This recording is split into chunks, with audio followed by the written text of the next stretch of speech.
I guess you can also start, Sasha, because the people will join us via Facebook also, so it's not needed to wait. Okay.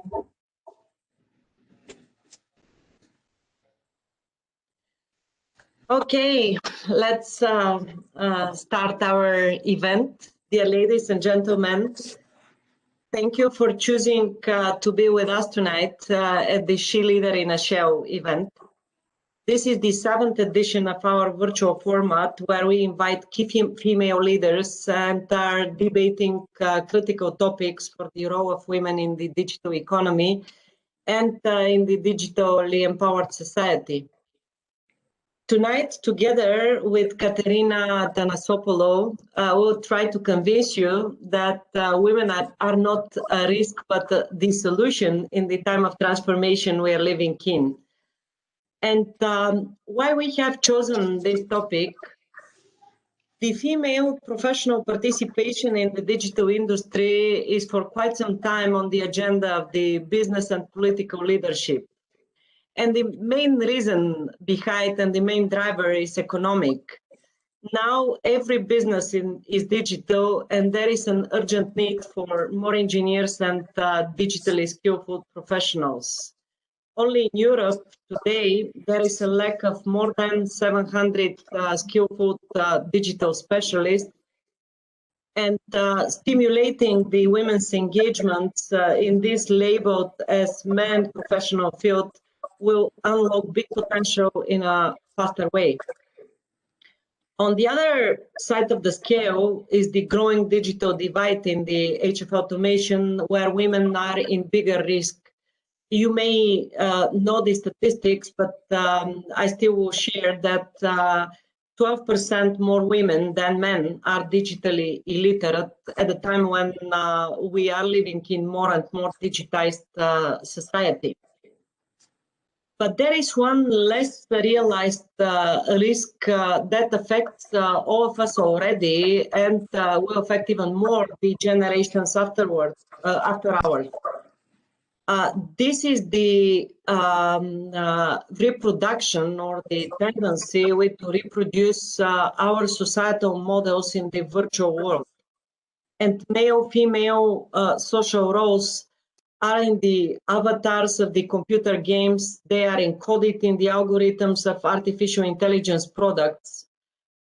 The underrepresentation of women in the AI professional teams carry a risk to program the future with the same biases that we are fighting against today. World Economic Forum recently announced that within the AI teams, only 22% are women. And finally, for these intro words, I personally believe that women are better equipped to lead at time of change, where insecurities and the short horizons make teams unstable and people stressed and less productive.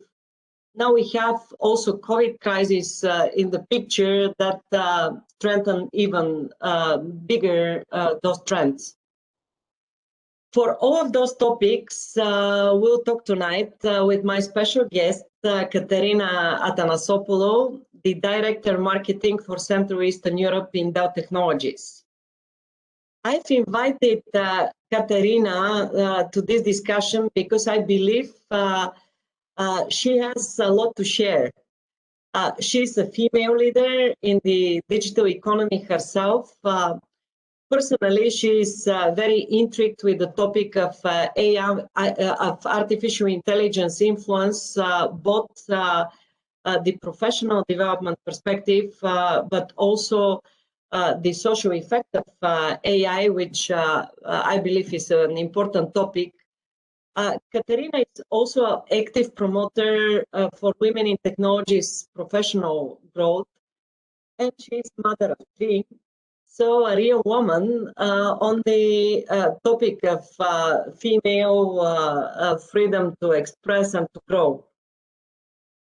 So dear Katerina, I'll start with the question to you. You have big professional responsibilities in Dell. technologies. Why you are engaged on top of this with the topic of women in tech? And do you think personally that women are discriminated in the digital economy? Good afternoon, Sasha. I hope you can hear me, and good afternoon to everybody. Thank you for having me today.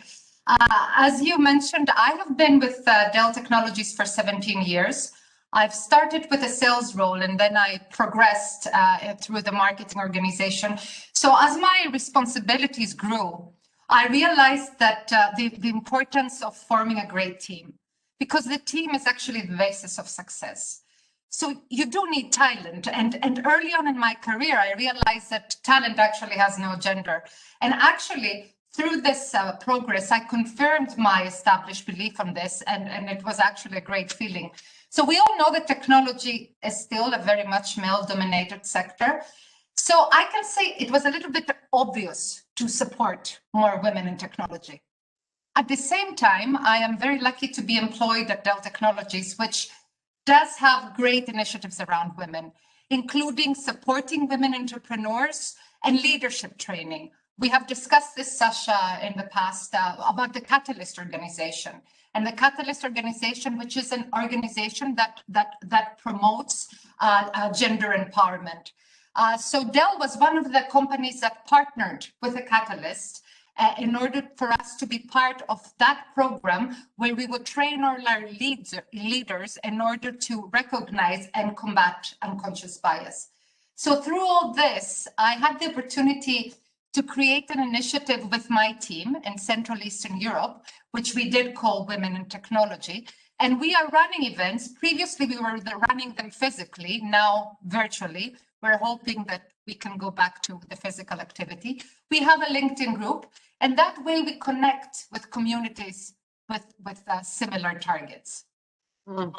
I've been on one of your events, even you've invited me to speak on it, and I know the quality and the engagement, not only by the Dell team, but also a community that you are engaging with among partners, professionals, and larger groups. And of course, Dell is not the only company that is doing this, and it is good that the topic is already high on the political agenda. We see lots of initiatives in introducing also quotas on boards and different measures, but still the figures are not encouraging. In Europe, there only 16% of the women are on average in the IT industry are women. So there is a lot to go and to grow. And the core, in my view, is in the general perception in the society. So what do you think? What is the core of the gender biases? It is a big hindrance on the individual realization of a person, as also it is limiting the best possible contribution of everybody as per the personal talent. And why we are not over it in the 21st century? In so many different efforts and contribution, including what we are doing now here and all the initiatives of Bulgarian Center of Women in Technologies. So many different forces are working for this cause, but still this is not happening. So I think you're asking what is the core of the gender bias. I think we need to start with what is the core of the unconscious bias, right? Because bias is not only about gender.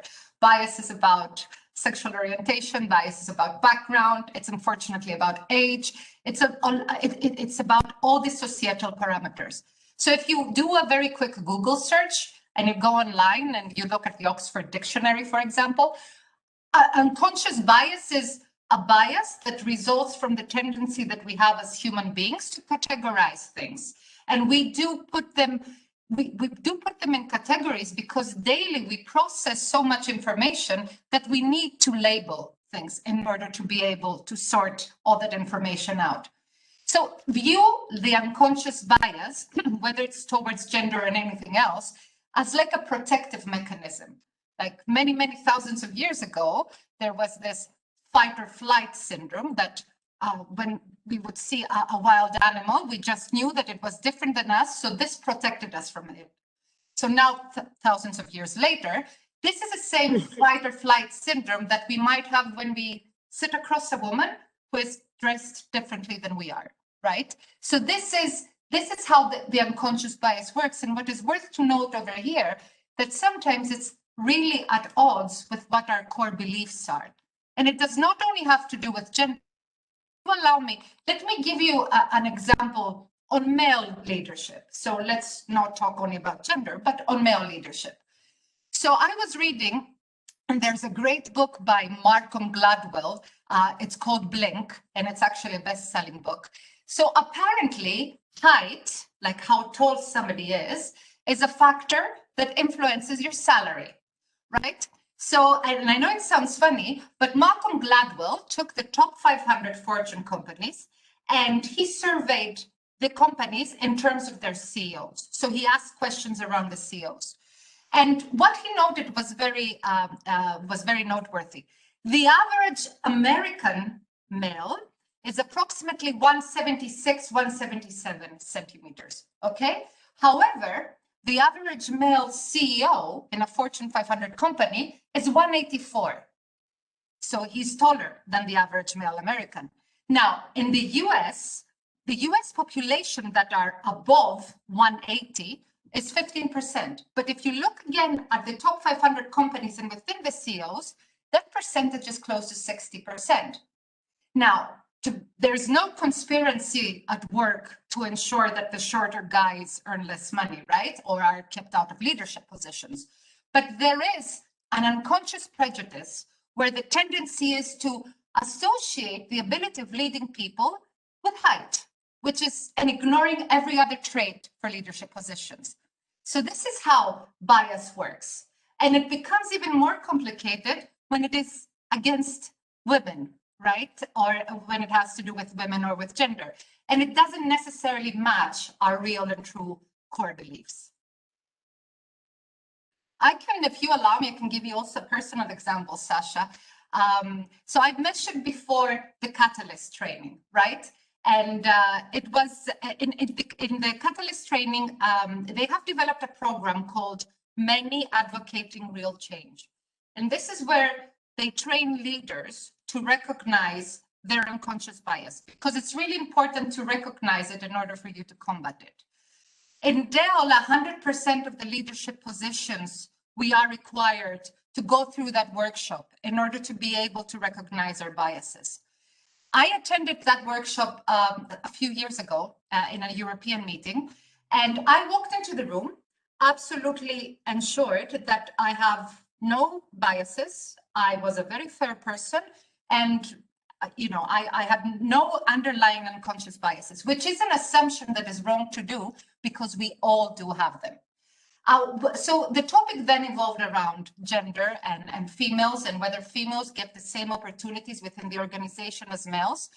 And where I stated my opinion that, if a woman works hard enough, then she can definitely get the same opportunities as her male counterparts.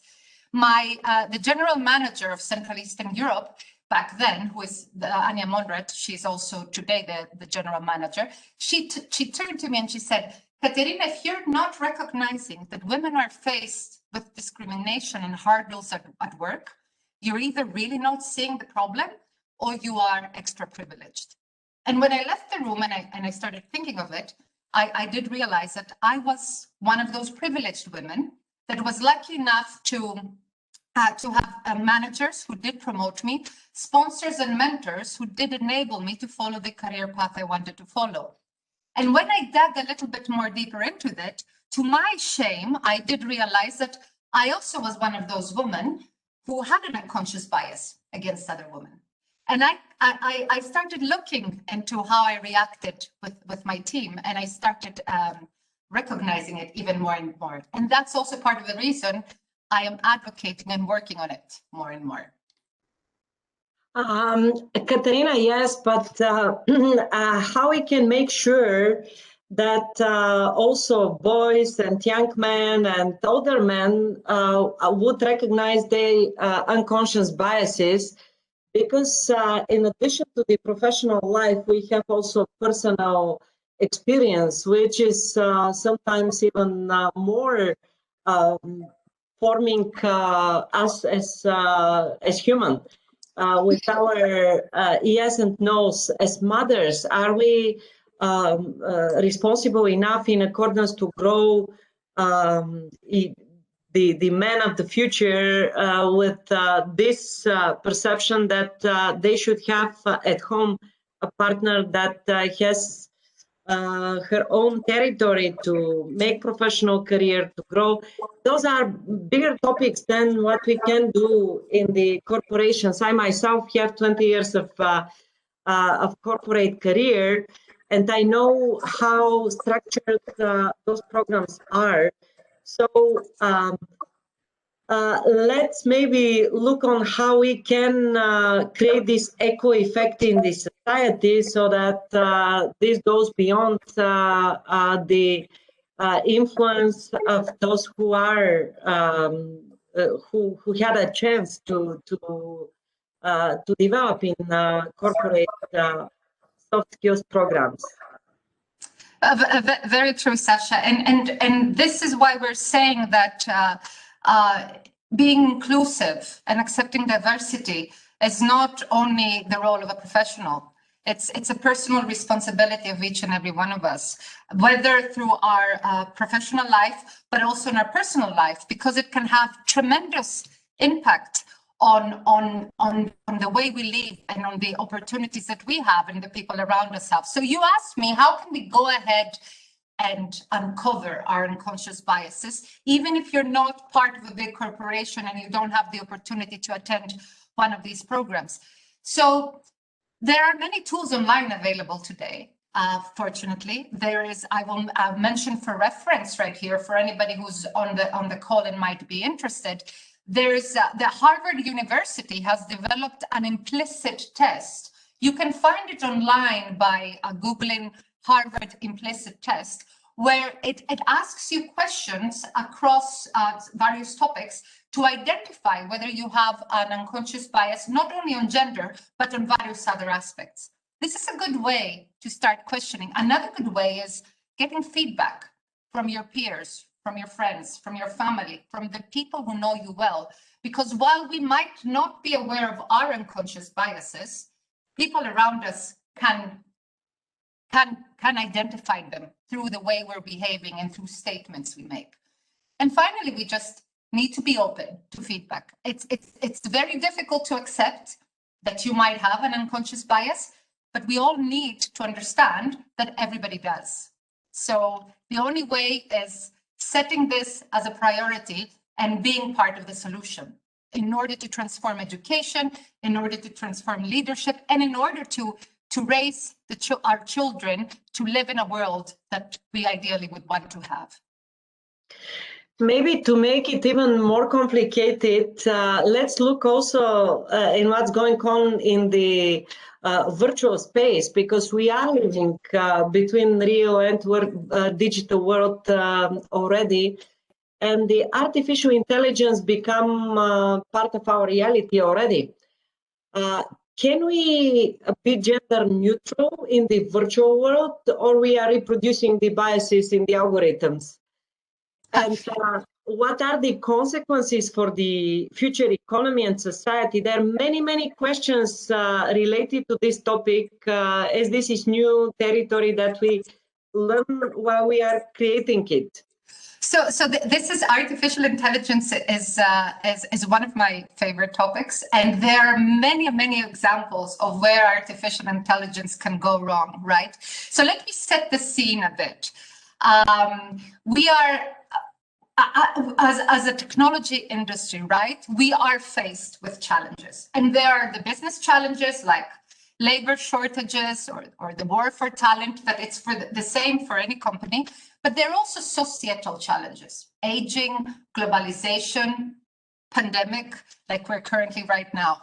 So we'll need every qualified person to be able to tackle this. And there are two ways to help us address these challenges. One is technology, and the other one is people.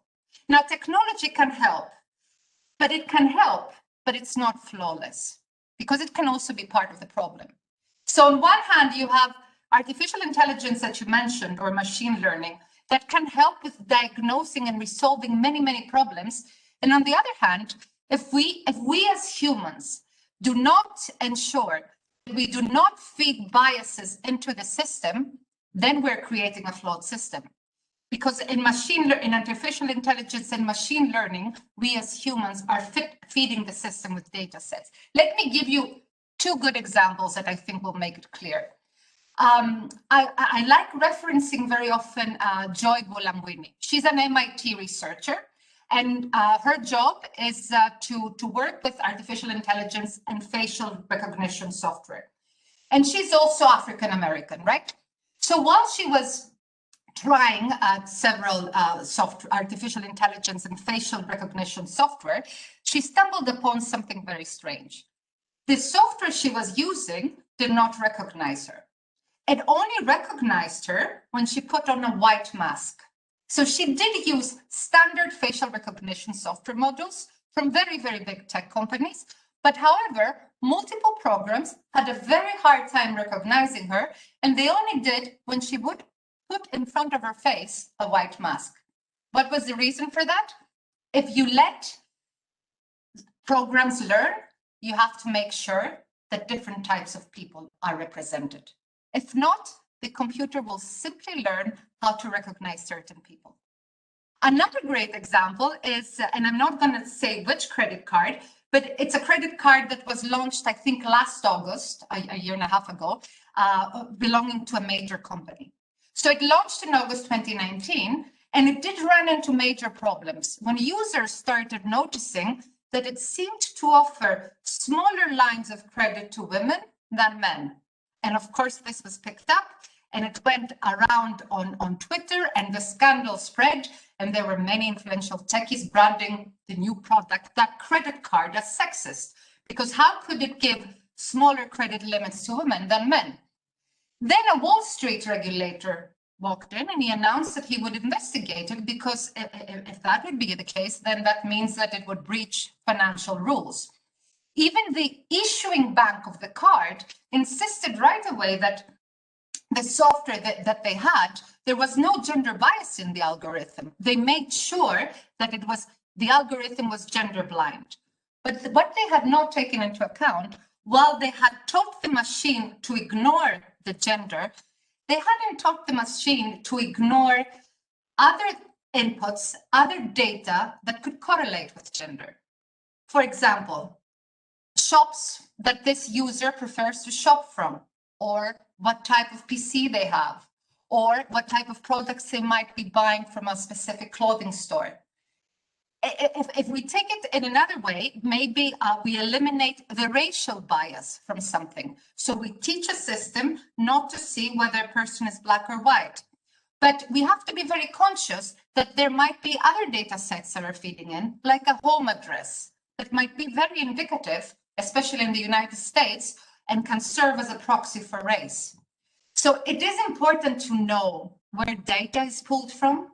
It is important to know and teach the system not to be only blind on gender, but for you to be able to pull out these mistakes. Because we have seen big companies pull out an algorithm because they were hiring on men instead of women, or another one being accused for being racist, right? So these things happen with artificial intelligence, and this is just an example of how we need to be responsible and how we need to make sure that we also bring the element of ethics in artificial intelligence and machine learning.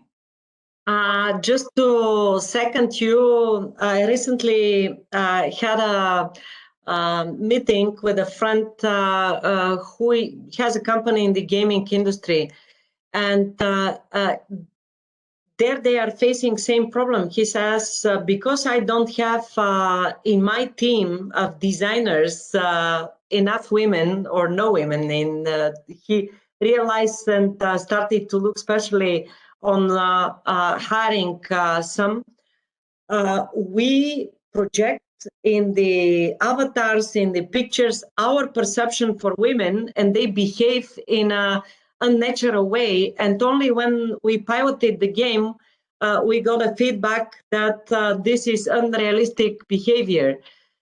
So this is just a reconfirmation that we need more women in the industry on development, professional roles in all sectors, and we need balanced teams. And we need more representation, and especially when it comes to artificial intelligence, Sasha, it's important that we democratize the tools, right? The more people work on these tools, the more we can spot these issues.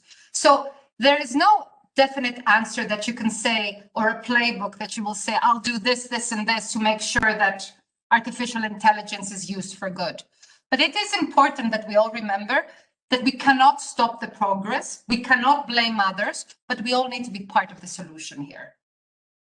And I think the trend is in that direction, because we see that in every single aspect, communities are built, open platforms allows participation, feedback, and also the professional groups are collaborating across corporate specific interests on a professional basis, no matter what are the specific business and market interests.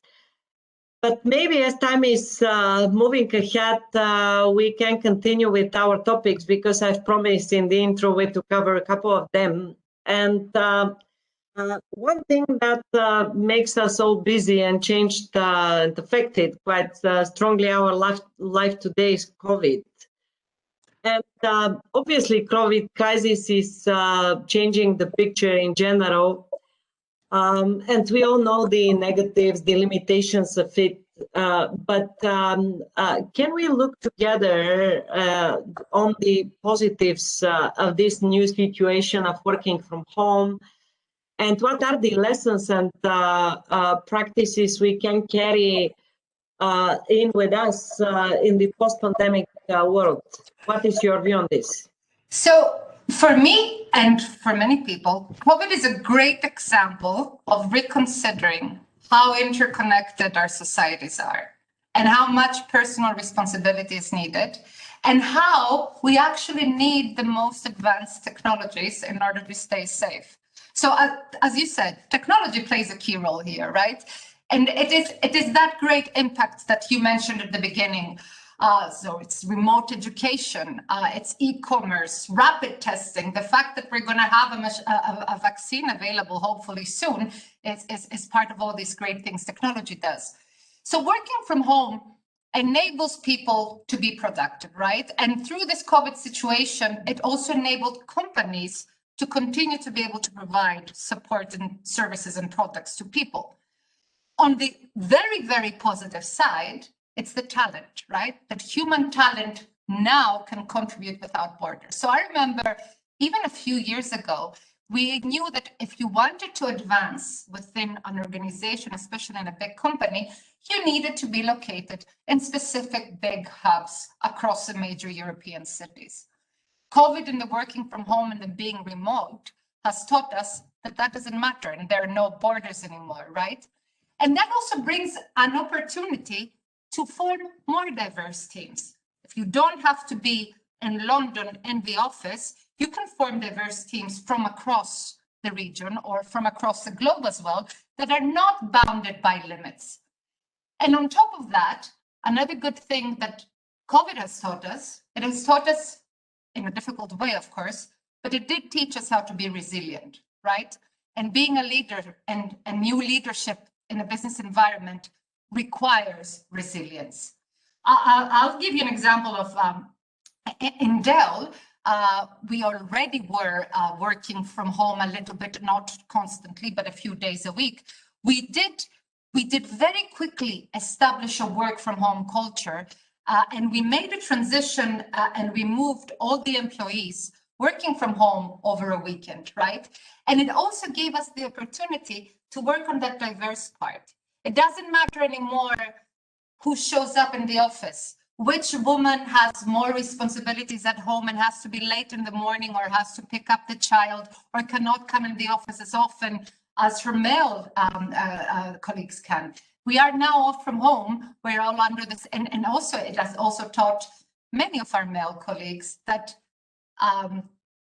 sharing home responsibilities is not an easy task, right? So I think that was, especially in more traditional societies like mine and yours, this was a big learning. So COVID taught us how to be agile, how to be ready, and how to address change management, right? And for me, working from home is absolutely here to stay. So I do see a lot of the positive effects on it, Sasha, even though it's been a very, very tough time. Yeah, indeed. But digging a little bit more into pandemic, obviously it catalyzes the usage of digital technologies big time, and everybody is now on this agenda. Many people, though, are still afraid that this global interconnectedness, advancement of the tools for personal profiling, cybercrime, and we can continue the line. But all those effects that goes along with the digitization of our world are limiting the human rights and are opening huge ground for control and for manipulation on the other hand. What is your view on this? And can you share what you think personally on those trends? Well, what you're saying is true, right? The pandemic does catalyze the usage of digital technologies. But on the other hand, we have to remember that it's thanks to technologies that schools continue to support their students. Greece is currently under lockdown. The schools are closed. They've been closed since the beginning of November. They will reopen probably after January 7th. My kids are being educated. So still, it's technology that allows us to do these things. It's technology that helps us access doctors right now when we are under these difficult circumstances. And it's also technology that has given researchers much better tools available to fight with the virus. Now, I do understand that the fear of the unknown and the rapid transformation causes stress, but it is important to understand that there is a scientific methodology, there is knowledge and education. Those three things are key factors. Because cyber criminals, you mentioned cybercrime. It's today's crime, and crime is a very old behavior. And I'm not saying that there are no negative effects, right? What I'm saying is that we just need to be more educated. We need to follow the scientific approach. We need to listen to the scientists, and we have to anticipate that there are and there will always be conspiracy theorists. There will always be fake news and other similar aspects in the flow of information.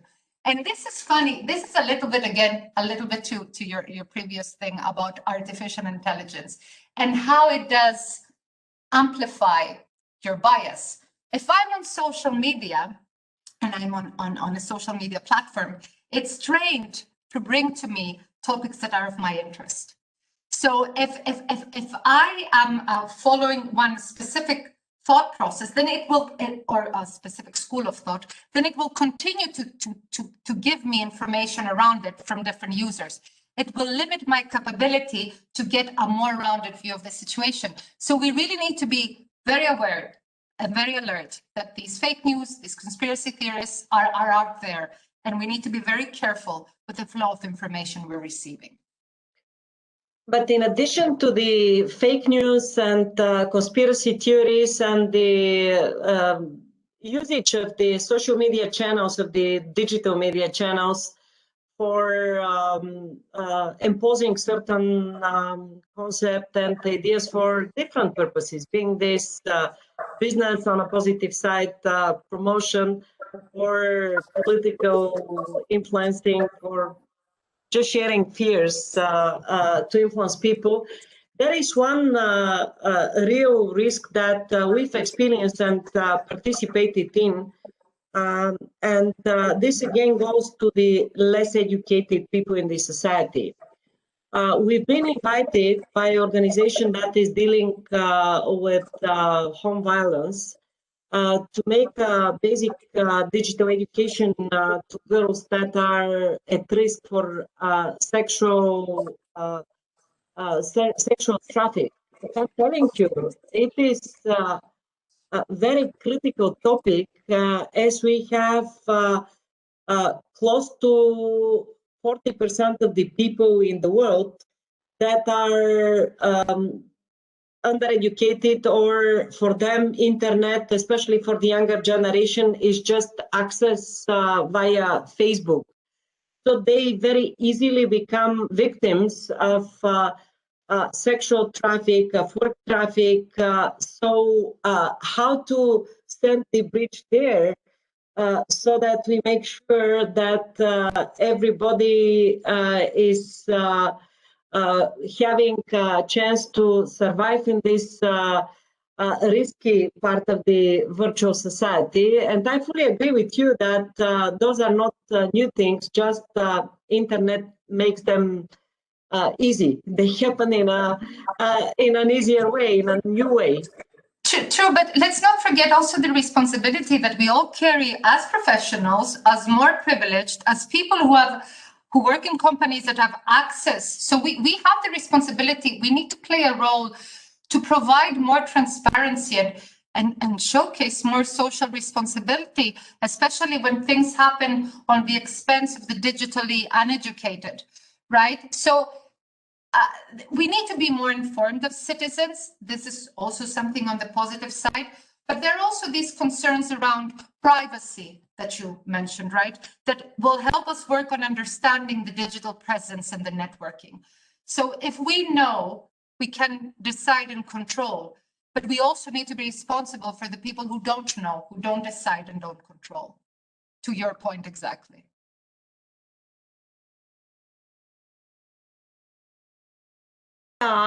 Want to continue the journey to our main topic of the discussion, and this is about the women's role in this time of transition, because as I said at the beginning, I truly believe that women have special role to play now.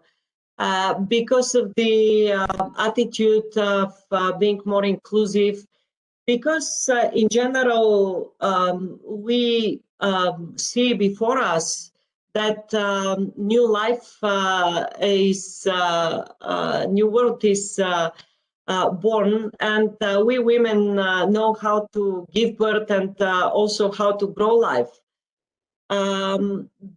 That's why we are looking into this area, and as I said, I believe it, that women are the solution in finding in a faster way new equilibrium in the world. But what do you think about this one? And before giving you the word, I just want to make sure that this is not about excluding men and now women goes into the picture, not at all, but just to unlock the potential for both men and women to contribute equally in building this digitally enabled future world. So my personal opinion here is we as women do have a special role, but men do have a special role as well, right? So it is add our talents, we can find better solutions and we can find those solutions faster. So it is important to be part of the conversation. So in order to unlock that, I think that we need to create awareness, right? And we need to, as you said, and can I give you an example, because I really do love this example, and I do not know. For those of you who have not seen it yet, I recommend that you do. The Queen's Gambit on Netflix, right? Which also seems to be top 10 in Bulgaria as well right now. So this is a story about a female chess player who rose in the ranks, and she became the top player. It's a fictional story, but it's really a wonderful series to watch. So I'll give you the real example of this. Judith Polgar, she is a Hungarian chess player. So she stood out during her career because she regularly beat the world's top players, including Garry Kasparov in 2002 when he was #1. So Polgar, Judith, was the only woman to be ever ranked on the top 10 and the only woman to play for the overall championship. So she did watch the Queen's Gambit, and she was interviewed by a very large global newspaper. And while she did love the series, there was one aspect of the series that she could not identify with. In the Queen's Gambit, in the Netflix series, the women were, the male competitors were treating Beth, which is the main role, in a very nice way. So according to Judith Polgar, she did not have the same treatment from her competitors. So whether what happens to in the Queen's Gambit in this fictional heroine was true or not, or was typical or not, this popularity of this series has inspired a new debate around sexism, inequality, and the opportunities that women have in our societies. So chess, if you think about it, because it's a very strong mind game, is one area where men and women could compete on equal footing. It doesn't require muscular strength. It's a brain game, right? But historically, very, very few women have been able to do so. Some men, including Kasparov himself, have speculated that the reason that there are so very few top female chess players is because women are just not wired for it.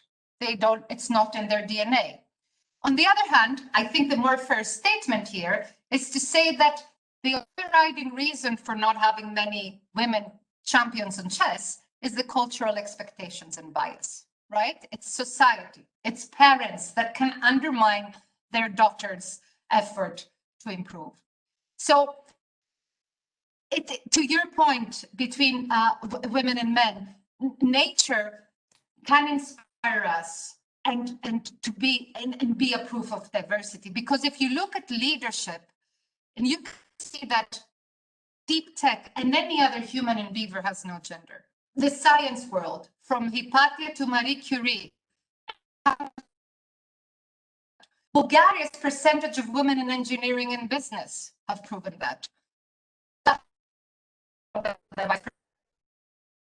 vice president to be in the US elections, she also underlines this. And as she stated, whenever a woman makes a first, it's great to make sure that other women will follow. And also a conference like this, Sasha, this is also offering inspiration in terms of our role as women. So thank you for having me. Yeah, thank you for being with us. And we are meeting on a regular basis, hopefully soon also in person. Oh, I hope so. I also want to invite people that are following us, because we are talking for quite some time now, 45 minutes, to please ask your questions, and we'll be happy to address topics that we eventually didn't, or to use the presence of Katerina to hear more from her on the topics that are of interest to you. You can write your questions in the chat of WebEx if you are following us through this channel, or also in the Facebook. In every channel, we'll catch them up and we'll address them. But in the meantime, if you allow me, Katerina, to ask you a personal question. I've mentioned at the beginning that you have a big family, and tell us about, of course, if you want, how you combine the professional engagements. I know normally you're traveling a lot, you have a big region, you have a big team, virtual team, diverse team, but still big to be managed. And how you combine the personal and professional things. And is your husband a supportive man in the picture? So I'm very happy to answer that. And may I say, I've mentioned it before when I talked about my personal bias. I am one of those privileged women, right? Well, I grew up in a traditional society, but I had parents who actually encouraged me and my sisters. We don't have brothers, we're three sisters, to go and out there and do what we wanted to do. I also have a support system in place, in the sense I live next to my mother. So, I mean, our cultures understand how supportive families can be. But I also have a husband who currently is, before actually COVID, because now it's completely different. We're mainly at home.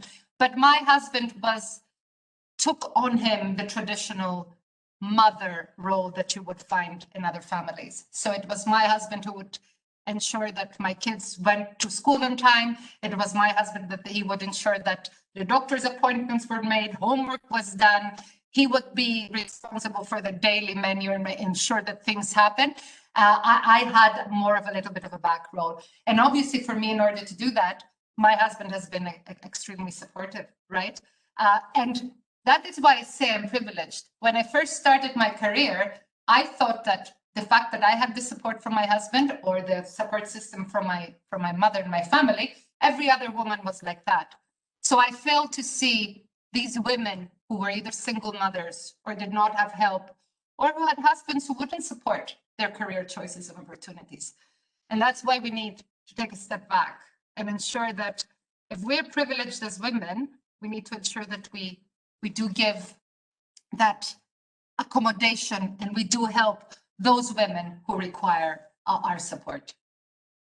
I'm fully with you, and there are many ways to make this, even through your own example and sharing your story and empowering other women. And if you have a chance also to support them to grow beyond their biases, that's a big contribution.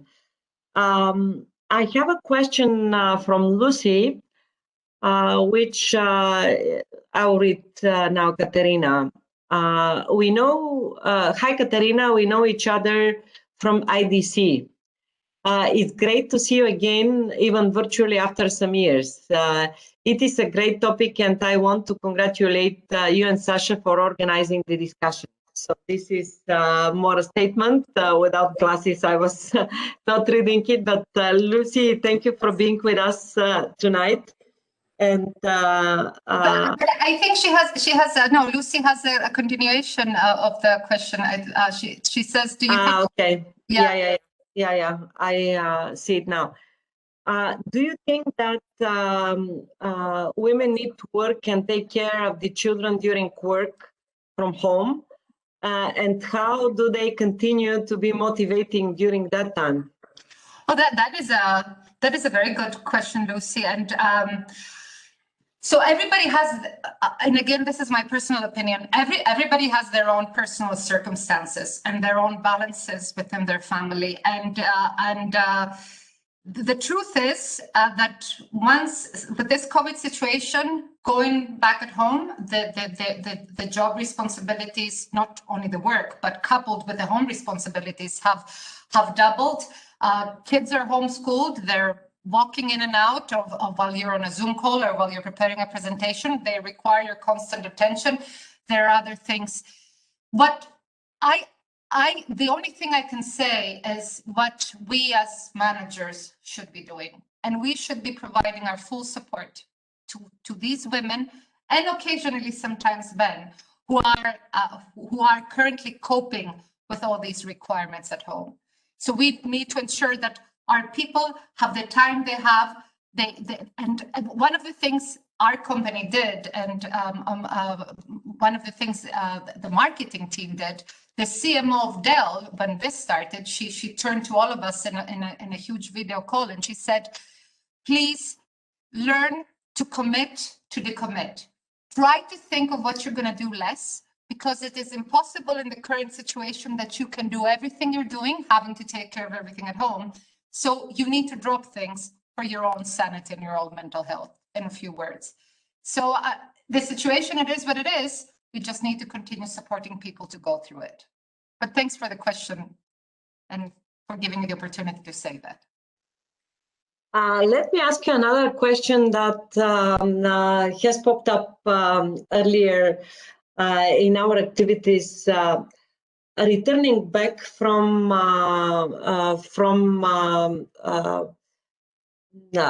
parentalship holiday, how it is called when you have delivered a baby. Maternity leave. Maternity leave. Sorry, I've just lost the English term. What is your opinion on this? We had a special event here, and it was such an interest that young mothers with the babies, breastfeeding, and so on came along, because it is a difficult borderline between being a mother that for maybe a year has been with the baby and still, of course, having ambition to make a career, to return back, but having a small child that takes part of your emotions and thoughts. And the question from your perspective, being a mother yourself, and hopefully we'll go through this pandemic times and we'll be back physically, because you cannot live virtually only, although there are some advantages. What is your view on this topic, and how we can support this? Because honestly, I've been manager myself for more than 20 years. Always something in yourself tells you that in intensive working environment where you expect everybody to be very productive, the mother of 1-year-old child eventually will not be available. And this is one of the biases that exists, but it's also a reality. So, well, first of all, it is a bias, right? And I don't think it's only the mother of the 1-year-old child, but it could be also the father of an 18-year-old child, or a 15-year-old child that goes through puberty, or a 30-year-old child who has other difficulties in life. The way I view it is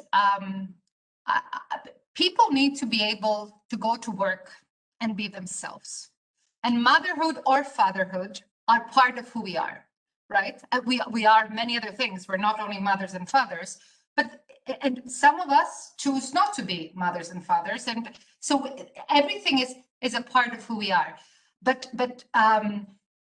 there will be times that a parent will be required to spend more time on a personal matter, the same way a person will be required to spend more time on a different personal matter. It is I truly, and one of the reasons I'm still at Dell, and I've been at Dell for 17 years, and I wish I can be for 17 more, is that this company does allow us to have that work-life balance, to address what you said, the 1-year-old child who is at home, or any other issue that is there. Understanding that in order for you to be productive, you need to be given the leeway to be productive. And at the end of the day, being productive does not mean working endless hours, right? It's remaining motivated, it's remaining committed and loyal to a company that actually does take care of you. And also, remote work gives you a flexibility to work in hours when you can, you can in a way personalize your working time. Not always, but at least to some extent, which gives you extra flexibility, no matter if you're a woman or man. And this is another opportunity for splitting in a smart way the responsibility within the family between.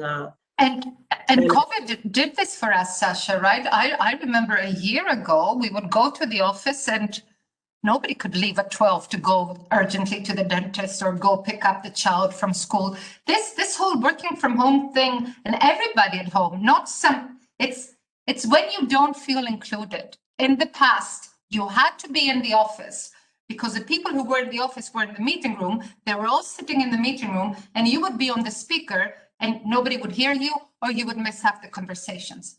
Now we're all at home. We all come in Zoom calls. We're all in the same situation, right? So this is one of the positive things that COVID has given us. It put us all in the same boat. As our time is about to finish, I just want to ask you one final question. And this is, again, related to this digital working living. So it is convenient. We have talked a lot on the flexibility, advantages, connectivity, ability to engage with more people. But in the same time, you cannot replace the human interaction with the digital interaction. That is not possible. And I don't believe that you can have an equally qualitative brainstorming session via Zoom or via WebEx, where we are at the moment, compared to being in one room and following consciously and unconsciously the reactions of all those people, the emotions of them, the body language, and so on. So what is, just if you take the crystal ball, how you see all these things to develop in the future? Do you believe that people will just feel convenient to working in digital environment, or this need for human interaction will make us to find a new balance where we integrate in a smart way physical and digital interaction, collaboration, co-creation? No, let's I will be 100% ultra clear with this. This digital virtual world has seriously impacted our relationship capital, right? So I totally agree with you. This is not sustainable, and this is not sustainable to happen 100%.